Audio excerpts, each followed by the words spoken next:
Whoops, gotta take off my little sticker. Hi, everyone.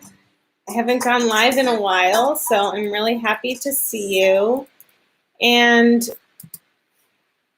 I'm doing a Q&A today. So I got a really good question about starting a business, changing career paths, and I'm going to clean my camera here because I usually have a sticker over it and it gets really foggy. I'm Carrie Jordan, and I help women move toward their soul's purpose and shift their energy so that they can embody their soul's purpose. Now, this is a really good question today. I do a monthly Q&A, or I've been doing monthly Q&As, and let's see, where did I put the question? The question is, how do you make your dreams in a totally different business space happen? I work in IT, but my dream is to become a kitchen witch and sell products and potions and ingredients for other witches to use. I'm not sure I can see it happening anytime soon as it's far-reaching. Okay, so this question has different prongs to it. It has shifting careers, starting a new business, and this concern around time. So where I'm going to start here is I want to start with your beliefs system.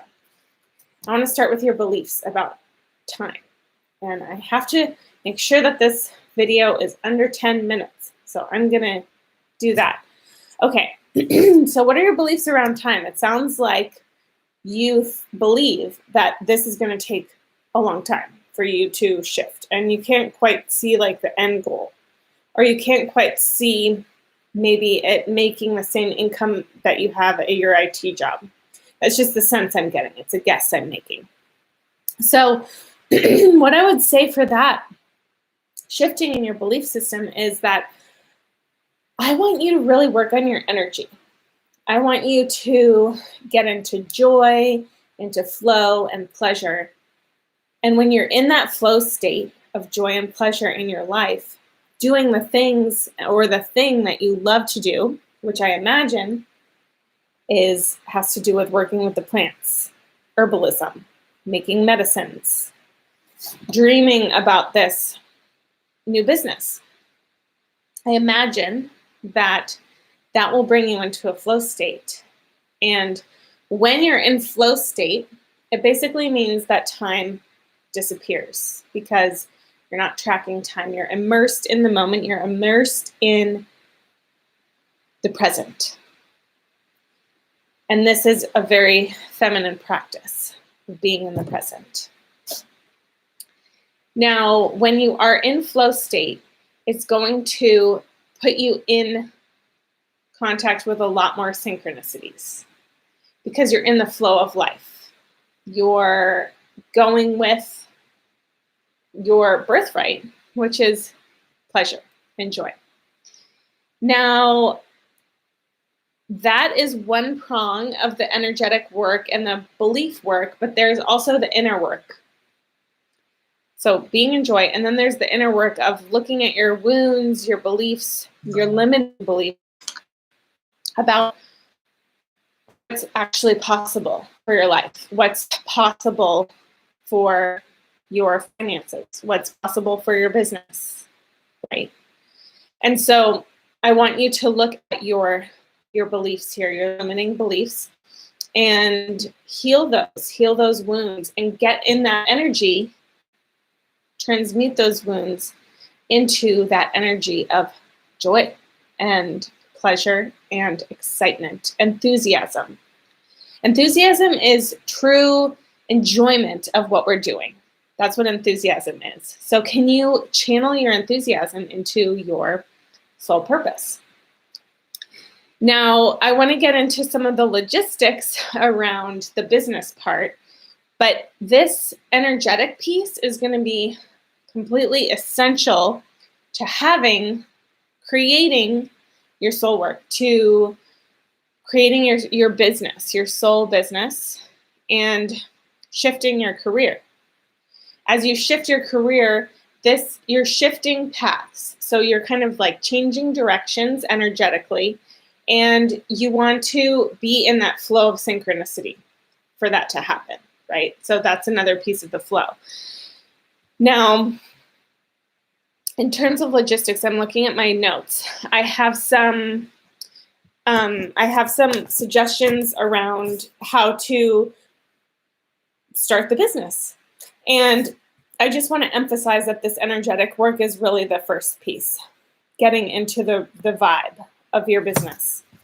Getting into the vibe of, this is possible, this is probable, this is my potential, my soul potential.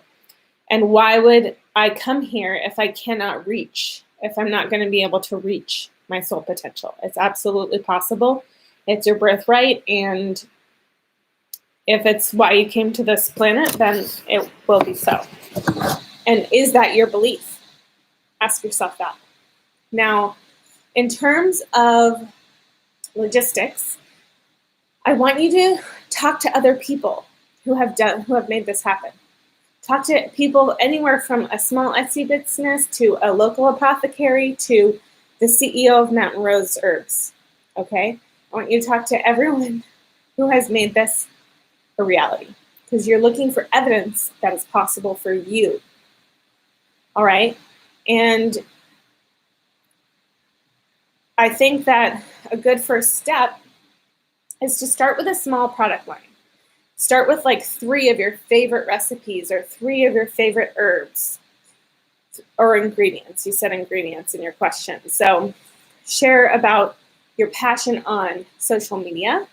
So share about your passion locally. Give your friends and family some of your medicines. And start testing the waters. See what works. See what people love. People love things that taste good. And I feel really passionate about this question because I have considered starting a local apothecary. There's no apothecary in my town here. So I have considered starting a local apothecary here. And so I have a lot of ideas around this question. Now, another idea is to look at collaborations. So is there a local apothecary in your town? Is there a health food store? Is there like little antique fairs or farmers markets or stores where you can go and have a booth, or where you can sell your products and not necessarily be there all day? Like in my town, there's a local health food store that sells a lot of herbs. It's not an apothecary, but they sell a lot of natural foods, fruits and vegetables, supplements, and it would be cool if someone had like a product line of their herbs in there. So you don't necessarily have to have a brick and mortar, but you could sell your products to other brick and mortar stores, right? And with physical products, you want to have kind of like a multi-layered approach. So you can do that. You can have your products on Etsy. You can have your products on Amazon, potentially. This person is in Australia, so not sure if Amazon is a thing out in Australia, but there's tons of things that you can do using search engine optimization to drive traffic to a website. And it's kind of multifaceted. So do you want it to be local? Do you live in a place that has quite a bit of foot traffic, or do you live in a place that's more in the sticks?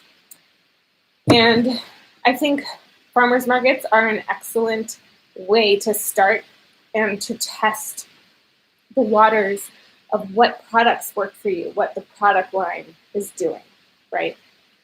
So that is my answer to this Q&A. I think I stayed under, 9.5 minutes. Okay, so if you have any other questions, feel free to send me an email, and if it's a good question, I might use it for YouTube Live. And I'm going to be going offline for maternity leave, but you can get on my wait list for one-to-one coaching. Somebody asked a question. Oh. So one-to-one coaching you can get on the website, or you can take a class on therisecollective.org. So that's going to be available, and check out the website to see what else is there. I'll talk to you next time. Bye-bye.